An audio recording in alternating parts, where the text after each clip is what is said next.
கொடுத்து நம்மை தேற்றுகிறவர், நம்மை உயிர்ப்பிக்கிறவர், நம்மை உணர்த்துகிறவர், நம்மை ஆசீர்வதிக்கிறவர். இந்த வாக்குத்தத்தமுள்ள ஆண்டவர் அவர் தந்த வேதாகமத்தில் இருக்கிற வாக்குத்தத்தங்களை நம்முடைய வாழ்க்கையிலே நிறைவேற்ற வல்லவராய் இருக்கிறார். அல்லேலூயா. ஏனென்று சொன்னால் வாக்குத்தத்தங்கள் அவரை நேசிக்கிற, அவருக்கு பயப்படுகிற ஒவ்வொருடைய வாழ்க்கையிலும் நிறைவேற அது வல்லமை உள்ளதாய் இருக்கிறது. அவருடைய வார்த்தைகள் நிறைவேறத்தக்கதாய் இருக்கிறது. அது தீர்க்க தரிசனத்தின் ஆவியை உடைய வார்த்தைகளாய் இருக்கிறது. கர்த்தருடைய வாயிலிருந்து புறப்பட்ட அந்த வார்த்தைகள் நிச்சயமாக அது கர்த்தர் அனுப்பின காரியத்தை செய்து முடித்து திரும்புகிற வார்த்தைகளாக இருக்கிறது. அதனால கர்த்தர் அந்த காலை வேளையில் நம்மோடு கூட பேசும்படியாக கர்த்தர் நமக்கான வாக்குத்தத்த வசனங்களை நாம் வாசிக்கலாம். எடுத்து வாசிப்போம். சங்கீதங்களின் புஸ்தகம் 37வது அதிகாரம் 5வது வசனத்தை, உன் வழியை கர்த்தருக்கு ஒப்புவித்து அவர் மேல் நம்பிக்கையாயிரு, அவரே காரியத்தை வாய்க்க பண்ணுகிறவர். எல்லா கரங்களை தட்டி அன்பு ஆண்டவரே, இந்த காலை வேளையில இந்த வசனத்தை எங்களுக்கு ஆசீர்வதித்து தாங்க அப்படி என்று நீங்கள் உங்கள் மனதிலே ஜெபித்துக் கொள்ளுங்க. இந்த வசனம் சொல்லுகிறது, அவரே காரியத்தை வாய்க்க பண்ணுகிறவர். நம்முடைய வாழ்க்கையிலே ஒவ்வொரு நாளும் ஏதாயிரம் ஒரு எதிர்பார்ப்பு நமக்கு உண்டு, அல்லது மாதங்களான எதிர்பார்ப்பு உண்டு, வருடங்களான எதிர்பார்ப்பு உண்டு. நம் வாழ்நாளிலே தொடர்ந்து எதிர்பார்ப்புகள் நமக்கு இருக்கிறது. இந்த எதிர்பார்ப்புகள் ஒருவேளை தடைப்படலாம், நிறைவேறாமல் போகலாம், நிறுத்தி வைக்கப்படலாம், அல்லது அது நம்மளாலே இயலாது என்று சொல்லி அந்த காரியங்களை நாம் விட்டுவிட்டு இருக்கலாம், மறந்திருக்கலாம். ஆனால் கர்த்தருடைய வார்த்தை சொல்லுகிறது, அவரே காரியங்களை வாய்க்க பண்ணுகிறது. யாரையாகிலும் நம்பி, மனுஷரை நம்பி, அதிகாரிகளை நம்பி, சொந்த பந்தங்களை நம்பி, நம்முடைய சரீர பலத்தை நம்பி, நம்முடைய பொருளாதார வசதிகளை நம்பி, நம்முடைய அழகை, அறிவை நம்பி நாம் தோற்று போனாலும் இந்த வசனம் சொல்லுகிறது, அவரே காரியங்களை வாய்க்க பண்ணுவார். நாம் எதிர்பார்த்து கொண்டிருக்கிற காரியங்கள் தடையில முடிகிற போது நாம் சோர்ந்து போகிறோம், பலவீனப்பட்டு போகிறோம். கர்த்தர் மேலே இருக்கிற விசுவாசத்தை கூட குறைத்துக் கொள்கிறோம். கர்த்தர் இருந்திருந்தால் இதெல்லாம் நடக்குமா? கர்த்தாவே நீர் எங்களோடு இருந்தால் இதெல்லாம் நடக்குமா? வேதத்துல ஒரு நியாயாதிபதிகள் புத்தகத்துல ஒருத்தர் கேட்கிறார். யார் கேட்கிறது? கிதியோன் கேட்கிறார்.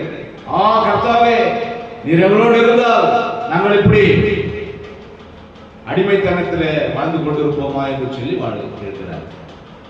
நாம கூட கடவுள் ஒருத்தர் இருந்தா நம்ம வாழ்க்கை இன்னும் ஏன் இப்படியே இருக்குது, நாம் ஏன் நம்முடைய முயற்சிகளிலே ஜெயம் பெற முடியாமல் இருக்கிறது என்று சொல்லி நம் விசுவாசத்தை குறைத்து அவிசுவாசிகளாக மாறி போகிறோம். இந்த காலை வேளையிலே கர்த்தர் உங்களுக்கு நினைப்பூட்ட விரும்புகிறார். அவரே காரியத்தை வாய்க்க பண்ணுகிறார். நான் அடிக்கடி சொல்லுவேன், எந்த வாக்குத்தத்தத்துக்கும் நிபந்தனைகள் உண்டு. சொல்லுங்க, நிபந்தனை இல்லாமல் வாக்குத்தத்தத்தை கர்த்தர் கொடுக்க மாட்டார். அந்த வாக்குத்தத்தங்கள் வாழ்க்கையில நிறைவேறாது. நிபந்தனையோடு கூடிய வாக்குத்தத்தங்கள் நிச்சயமாக நிறைவேறுகிறதா இருக்கிறது. இந்த வசனத்துல கூட மேல என்ன பண்றார்? உன் வழியை கர்த்தருக்கு ஒப்புவி. முதல்ல நம்மளுடைய காரியங்களை கர்த்தரிடத்திலே நாம் ஒப்புவிக்க கற்றுக்கொள்ள வேண்டும். நாமளே செஞ்சு முடிச்சிடலாம், நாமளே ஜெயிச்சிடலாம், நாமளே ஓடிடலாம், நாமளே எல்லாத்தையும் சரி பண்ணிடலாம் அப்படிங்கிற முயற்சி நமக்கு தேவைதான். ஆனா நாமே என்கிற அந்த பெருமையும் அந்த அகம்பாவமும் நம்முடைய வாழ்க்கையில ஒரு நாள கிரியை செய்யக்கூடாது. கர்த்தர் எனக்கு துணையாய் இராவிட்டால் என் ஆத்மா எப்பொழுதோ மௌனத்தில் வாசமாய் இருக்கும். இந்த வசனம் எதை நமக்கு நினைப்பூட்டுகிறது? கர்த்தருக்கு துணையா இருக்கிறதுனாலதான் இன்னைக்கு நான் உயிரோட இருக்கிறேன் அப்படிங்கிறத நினைப்பூட்டுகிறது. அப்போ கர்த்தருடைய துணை கொண்டுதான் தாவீது கோலியாத்தோடு போரிடும் போது, போரிடுவதற்கு முன்பதாக ஒரு வார்த்தையை சொல்லுகிறார், நான் ஜீவனுள்ள தேவனுடைய நாமத்தினாலே உன்னிடத்திலே நான் வருகிறேன். பாருங்க, கர்த்தரை துணையாக நாம கொண்டு செயல்படுகிற காரியங்கள் கர்த்தராலே வாய்க்கும். வாய்க்காத காரியங்களை வாய்க்க செய்கிறவர் ஆண்டவர். இந்த வசனத்துல நம்முடைய வழியை முதல்ல கர்த்தரிடத்துல என்ன பண்ணணும்? ஒப்புவிக்கணும். அப்புறம் பார்க்கிறோம், வழியை ஒப்புவிச்சு அந்த வழியை அவர் நிறைவேற்றுவார் என்று அவர் மீது என்ன பண்ணணும்? நம்பிக்கையா இருக்கணும். ரெண்டு விஷயம். முதல்ல நம்மளுடைய டாக்குமெண்ட் எல்லாம் அவர்கிட்ட சப்மிட் பண்ணிடணும். நம்மளுடைய எல்லா சூழ்நிலைகளையும் அவர்கிட்ட சொல்லிடணும். அவருக்கு தெரியும், இருந்தாலும் நாம அவர்கிட்ட சொல்றோம்ங்கிறத அவர் எதிர்பார்க்கிறார்.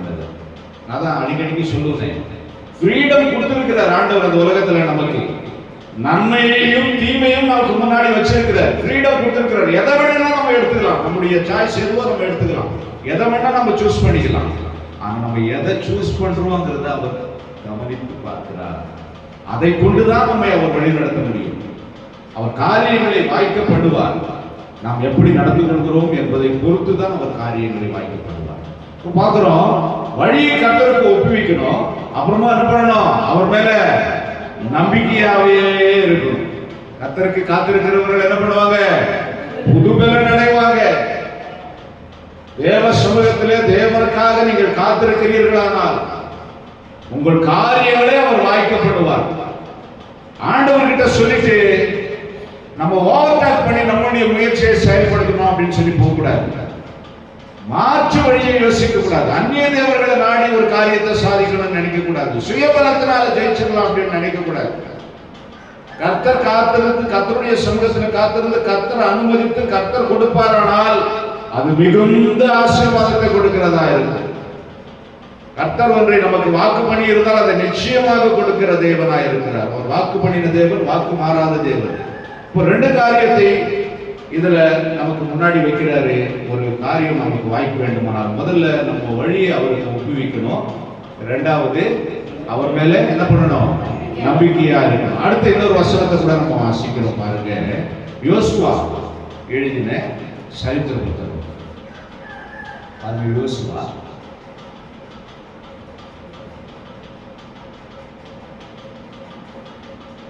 ஒண்ணாம் அதிகாரம் 8வது வசனம். இந்த நியாயப்பிரமாண புத்தகம் உன் வாயை விட்டு பிரியாதிருப்பதாக. எப்பவுமே இந்த நியாயப்பிரமாணம் நம்மோடு கூட இருக்க வேண்டும். இந்த நியாயப்பிரமாணத்தை விட்டு வெளியே போய் ஏதாவது சாதிக்கலாம் அப்படின்னு நினைக்க கூடாது. கர்த்தருடைய வசனம் தான் நம்முடைய கால்களுக்கு தீபமும் பாதைக்கு வெளிச்சமுமாய் இருக்கிறது என்கிறதான ஆண்டவருடைய வார்த்தைகளை நாம் உள்வாங்கிக் கொண்டு அந்த வார்த்தைகள் நமக்கு வேலியாக இருக்க வேண்டும்.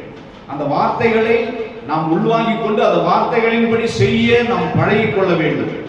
அந்த வார்த்தைகளை விட்டு, கர்த்தருடைய கட்டளைகளை விட்டு, கர்த்தருடைய நியாயப்பிரமாணத்தை விட்டு நம்ம வெளியே வந்து வாழ்ந்துடலாம்னு சொல்லி நினைக்க கூடாது. அதுக்குள்ள தாவீது கர்த்தருக்குள் தன்னை திடப்படுத்திக் கொண்டான். தன்னுடைய ராணுவ வீரர்களை நினைத்து அவன் திடப்படுத்திக் கொள்ளவில்லை. தன்னுடைய பலத்தை நினைத்து அவன் திடப்படுத்திக் கொள்ளவில்லை. கர்த்தருக்குள் கர்த்தர் என்னோடு கூட இருக்கிறார். நிச்சயமாக நான் இப்பொழுது போவேன் ஆகில் எல்லாவற்றையும் என்ன பண்ணுவேன்? இழந்து போனவைகளை திரும்ப கொண்டு வருவேன். கர்த்தர் எனக்காக ஜெயத்தை வைத்திருக்கிறார் என்று கர்த்தருக்குள், கர்த்தருடைய பலத்தை நம்பி தன்னை திடப்படுத்திக் கொண்டார்.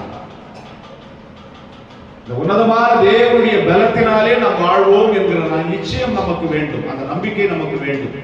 பாருங்க, இந்த நியாயப்பிரமாண புத்தகம் உன் வாயை விட்டு விலகாதிருப்பதாக.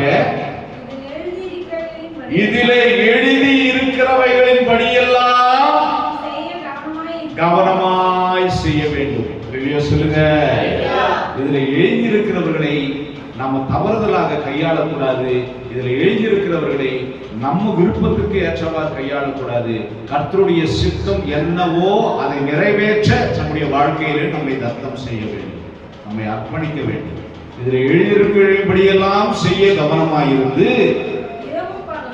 இரவும் பகலும் இந்த வசனங்களை தியானிக்க வேண்டும். முதல்ல நம்ம காரியத்தை எல்லாம் கடவுள்கிட்ட ஒப்படைச்சிடறோம். சங்கீதத்துல பார்க்கிறோம், இங்க யோசுவாவில் பார்க்கிறோம், இரவும் பகலும் வேத வசனங்களை, கர்த்தருடைய நியாய பிரமாணங்களை நம்முடைய மனசுல ஓட விட்டுக்கிட்டே இருக்கணும். கர்த்தர் இப்படி ஒரு வாக்குத்தத்தத்தை கொடுத்தாரு, அந்த வாக்குத்தத்தம் நம்முடைய வாழ்க்கையில நிறைவேற போகுது, அதற்காக நன்றி செலுத்துகிற ஆண்டவரே.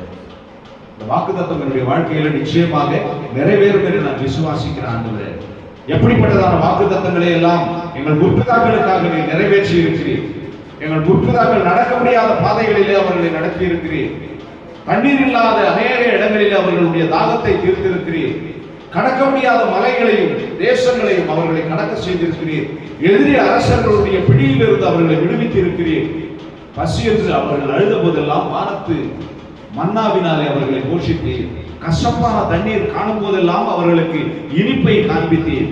இப்படி இந்த வசனங்களை நம்முடைய மனதிலே இரவும் பகலும் ஓடவிட்டு இப்படியே என்னையும் நடத்த நீர் வல்லவராய் இருக்கிறீர் என்று சொல்லி நாம அவருடைய நாமத்தின் மேலே பற்றுள்ளவர்களாய் விசுவாசம் உள்ளவர்களாய் இதை அறிக்கை செய்து கொண்டிருக்க வேண்டும். இரவும் பகலும் அதை நீ என்ன பண்ண தியானித்துக் கொண்டிருப்பாயானால் அப்பொழுது நீ உன் வழியை என்ன பண்ணுவ? வாய்க்கப்படுவ. கடவுள் உன் வழியை வாய்க்கப்படுவார் அப்படின்னு சொல்லி சங்கீதம் சொல்லுச்சு. இங்க என்ன சொல்லுது இந்த வசனம்? உன் வழி உனக்கு வாய்க்கணும் அப்படின்னா, உன்னாலேயே நீ ஜெயம் பெறணும் அப்படின்னு சொல்லி சொன்னா, இந்த நியாயப்பிரமாண புஸ்தகத்தை உன் கண்ணை விட்டு விளக்காத, உன் மனசை விட்டு விளக்காத, அவைகளையே நீ சிந்தித்துக் கொண்டு அவைகளையே நீ கைக்கொள்ளு. அல்லேலூயா. அப்போ ஆண்டவரை நாம் விசுவாசிக்கிறோம் என்றால் நியாயப்பிரமாணங்களை நாம் கைக்கொள்கிறவர்களாய் இருக்க வேண்டும். அடுத்து இன்னொரு வசனத்தை கூட நான் சொல்ல பாருங்க. எடுத்து வாசிக்கிறோம். 2 நாளாகமம் புஸ்தகம் 26வது அதிகாரம் 5வது வசனம். 26வது அதிகாரம் 5வது வசனம். தேவனுடைய தரிசனங்களில் புத்திமானாய் இருந்த சகரியாவின் நாட்களில், பாருங்க, சகரியா தேவனுடைய தரிசனங்களிலே புத்திமானாய் இருந்தார் என்று வாசிக்கிறோம். எந்த சகரியா?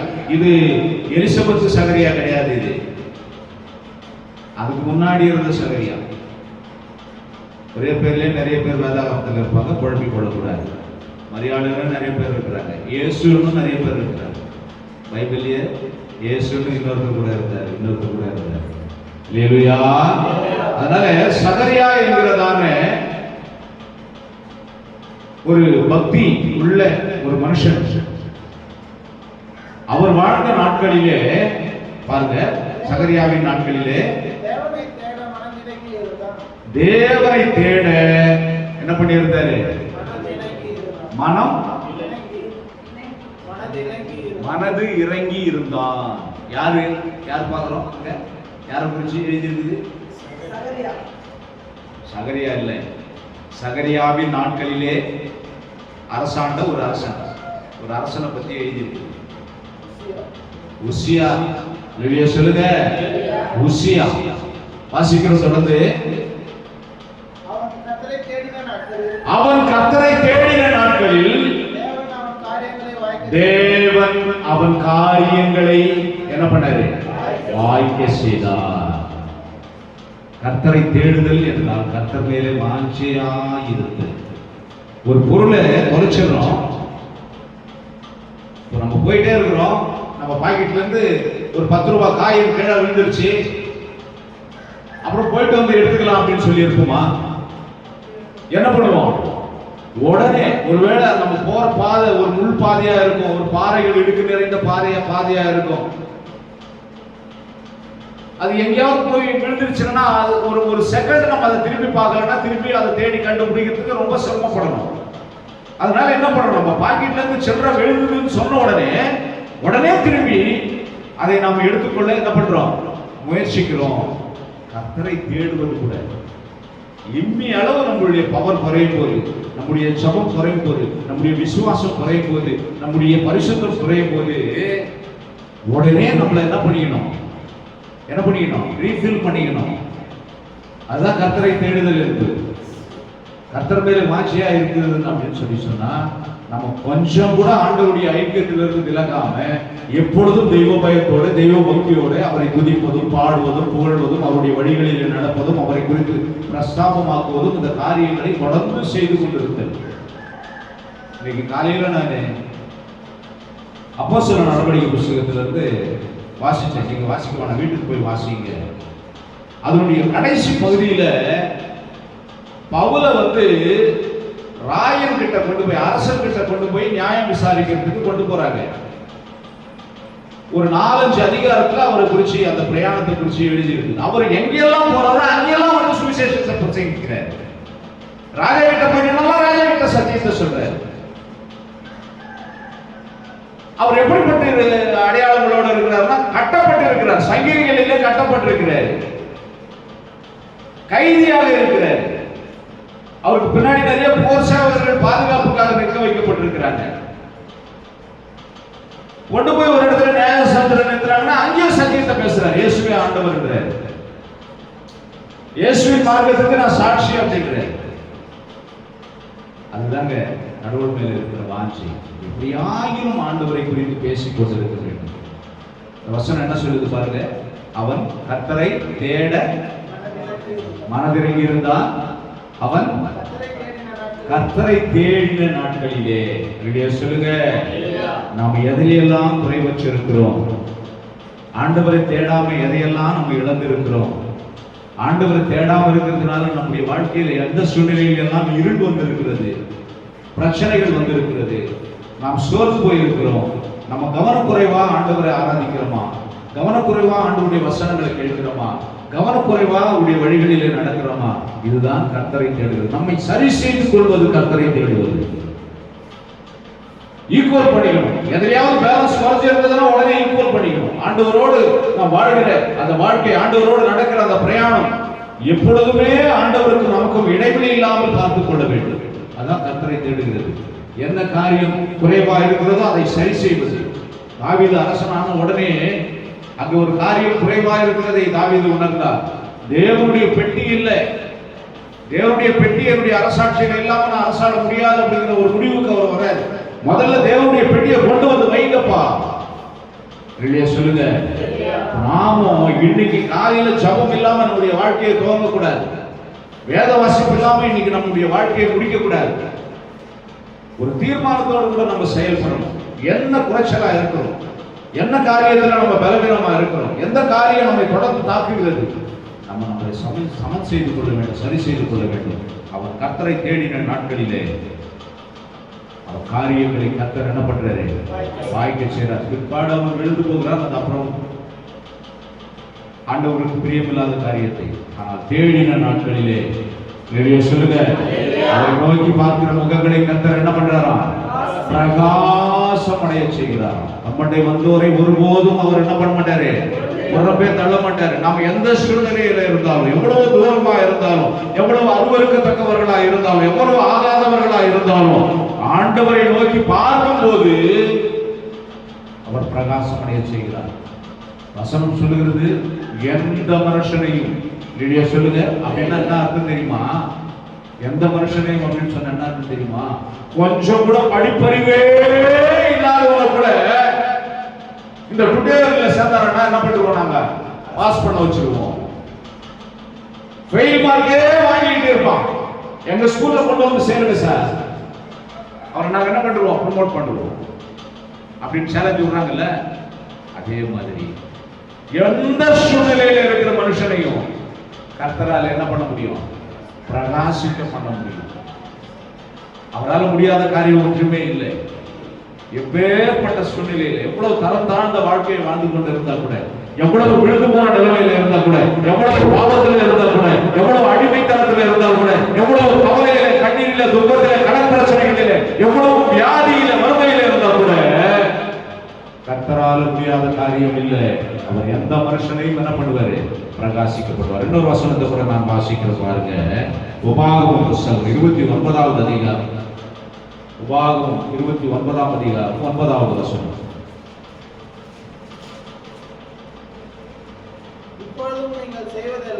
இப்பொழுது நீங்கள் செய்வதெல்லாம் வாய்க்கும்படிக்கு பாருங்க, இப்பொழுதும் நீங்கள் செய்வதெல்லாம் உங்களுக்கு வாய்க்கும்படிக்கு இந்த உடன்படிக்கையின் கர்த்தர் நம்மோடு செய்து கொண்ட இந்த உடன்படிக்கை, இந்த வேத புத்தகம், இந்த வேத வசனம், இந்த சத்தியம், இந்த உடன்படிக்கையின் வார்த்தைகளை கைக்கொண்டு இதை நாம் செயல்படுத்த ஆரம்பிக்கணும். இந்த வசனங்களை, சத்தியத்தை நம்ம செயல்படுத்த கேட்கிறவர்களாக மாத்திரமல்ல, அதன்படி செய்கிறவர்கள் பாக்கியவான்கள். கேட்கிறது பாக்கியம்தான், கேட்டு அதோடு நிறுத்திட்டா அதுல பயன் இல்லை. விசுவாசிக்கிறது நல்லது, கிரியைகள் இல்லாமல் விசுவாசிச்சால் அது என்ன பிரயோஜனம் இருக்குது? ஆண்டவரை விசுவாசிக்கிறீங்க, நல்லது. இயேசு தெய்வம் நம்புறீங்க, நல்லது. அவர் தெய்வம் என்பதை உங்களுடைய கிரியைகளிலே காண்பியுங்கள். ஆண்டவருடைய ஆராதனைக்கு வாங்க, ஜெபம் பண்ணுங்க, அவர் சொன்ன சத்தியத்தை கைக்கொண்டு நடங்க. இதையெல்லாம் செய்யாம நானும் கிறிஸ்துவன் அப்படின்னு சொல்லிட்டு பேரை மட்டும் வச்சுக்கிட்டு டெய்லி செய்யற காரியத்தையே பாவ வழியே தேடி போயிட்டு இருந்தா அதனால லாபம். நீங்கள் கிறிஸ்தவர்கள் என்பதை நிரூபணம் பண்ணுங்கள். பொதுவெளியில, சமுதாயத்தில் நிரூபணம் பண்ணுங்க. உங்கள் கிரியைகளிலே, உங்களுடைய செயல்களிலே காண்பியுங்க நீங்க ஆண்டவருடைய பிள்ளைகள் என்பதை. நிறைய பேர் வசனம் மாட்டி வச்சிருப்பாங்க வீட்டுல, ஒரு நாளும் குடும்ப ஜெபம் நடக்காது, ஒரு நாள் சமைக்க போக மாட்டாங்க, ஒரு நாள் ஒரு பாட்டு பாட மாட்டாங்க, ஒரு நாள் சத்தியத்தை கேட்க மாட்டாங்க. எப்பவுமே சினிமா, நாடகம், உலக உல்லாசம், சிற்றின்பம், பேரின்பம், இதை பார்த்துட்டே தான் போயிட்டு இருப்பாங்க. எப்பவுமே வேலை, சம்பாத்தியம், உலக நட்பு, உலக சிநேகிதம், இதை பார்த்துட்டு தான் போயிட்டு இருப்பாங்க. ஆனா பேரு கிறிஸ்துவ பேரா இருக்கும். கேட்டா கிறிஸ்துவங்க அப்படின்னு சொல்லுவாங்க, பைபிள் வச்சிருப்பாங்க, வசனம் மாட்டி இருப்பாங்க, எல்லாம் செய்வாங்க. அவர்கள் பண்டிகை கிறிஸ்தவர்கள், கிறிஸ்துமஸுக்கு மட்டும் சபைக்கு போவாங்க. ஆனால் இந்த வசனம் என்ன சொல்லுது பாருங்க. உபாகமம் பழைய ஏற்பாட்டில் எழுதியிருக்கிறாரு 29:9. நீங்க செய்யறதெல்லாம் உங்களுக்கு வாய்க்கணும் அப்படின்னா, வாய்ப்பது அப்படின்னு சொல்லி சொன்னா, நீங்க எதிர்பார்க்கறதெல்லாம் நடக்கணும் அப்படின்னா, உங்களுடைய முயற்சிகள் எல்லாம் வெற்றி அடையணும் அப்படின்னு சொல்லி சொன்னா, செய்வதெல்லாம் வாய்க்கணும். நிறைய பேர் தொழில் ஆரம்பிச்சோம், நஷ்டத்துல முடிஞ்சு போச்சு. ஒரு கடையை திறந்து வச்சிருந்தாரு, நல்ல கிராண்டா ஓபன் பண்ணாரு.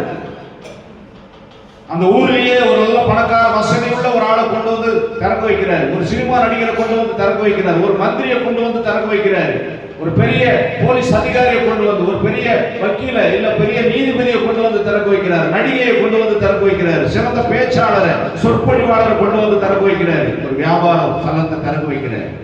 கொஞ்ச நாள் ஆச்சுனா இழுத்து மூடிட்டு நஷ்டமாயிடுச்சுன்னு போயிடுறாரு. காரியம் வாய்க்கவில்லை. இங்க வேத வசனம் சொல்லுகிறது, நீங்க செய்யறதெல்லாம் வாய்க்கணும் அப்படின்னு சொல்லி சொன்னா, நீங்க எடுக்கிற முயற்சிகள் எல்லாம் ஜெயமாய் முடியணும் அப்படின்னு சொல்லி சொன்னா, உங்களுடைய பிரயாசங்கள் உங்களுக்கு கைகூடி வரணும் அப்படின்னு சொல்லி சொன்னா, நீங்க தோல்வி இல்லாத வெற்றி வாழ்க்கையை வாழணும் அப்படின்னு சொல்லி சொன்னா, வாசிக்கிறோம், இந்த உடன்படிக்கையின் வார்த்தைகளை கைக்கொண்டு அவைகளின்படி நீங்கள் செய்யுங்கள். கர்த்தர் உங்களை ஆசீர்வதிக்க வேண்டுமானால், கர்த்தருடைய பிள்ளைகளாகிய நீங்கள் கர்த்தருடைய வசனங்களை கைக்கொண்டு செய்யுங்கள். உங்கள் வழிகளை எல்லாம் அவரிடத்தில் ஒப்புக்கொள்ளுங்கள். அவர் மேலே மாத்திரம் நம்பிக்கையார்கள். அவரே காரியங்களை வாய்க்கப்படுவார். கர்த்தரை கூடி செபிக்கலாமா?